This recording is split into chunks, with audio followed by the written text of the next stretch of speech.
Hello mga kamangyan, magandang araw sa inyong lahat. So, kamusta kayo dyan mga guys? So, for today's video guys, magluluto tayo ngayon ng sarsyadong isda guys. So, ayan nga guys, yung mga rekado ko guys.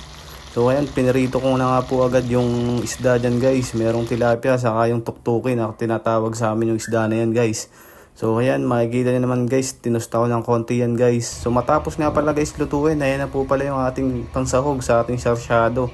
Naglagay na nga po pala agad ako ng mantika para maluto na nga po pala agad natin yung ating sarsyado guys. Kasi medyo gutom na rin tayo guys. So ayan nga guys, nagisa na nga po agad ako ng bawang sibuyas dyan guys. So ayan, makikita nyo naman po guys. Inuna ko nga po pala dyan yung sibuyas. So ayan guys, pagkatapos ko nga po pala mag-isa, nilagay ko naman yung kamatis na ating papalambutin muna bago natin ilagay yung ating isda guys. So ayan nga guys, kamatis pa lang, masarap na guys. So napakasarap talaga ng sarsyadong isda.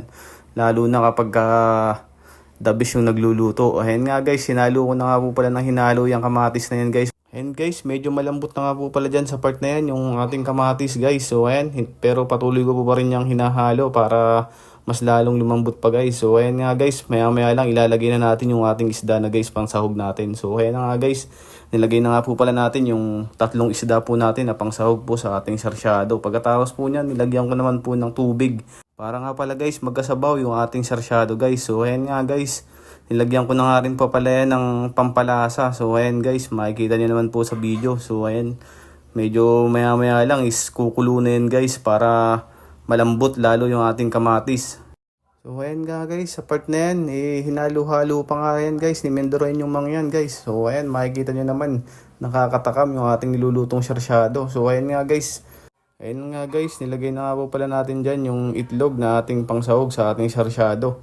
So ayan, makikita nyo naman guys, hinalo-halo ko nga po pala guys. So ayan, dyan pa lang is nakakatakam na at nakakagutom guys. So ayan, makikita nyo naman guys, kumukulo na rin yan guys. Maya maya lang is maluluto na yan guys.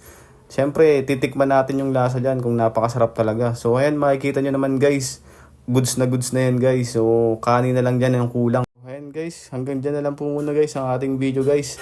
So maraming pong salamat sa patuloy na pagsuporta ninyo kay Mendoren yung mangyan.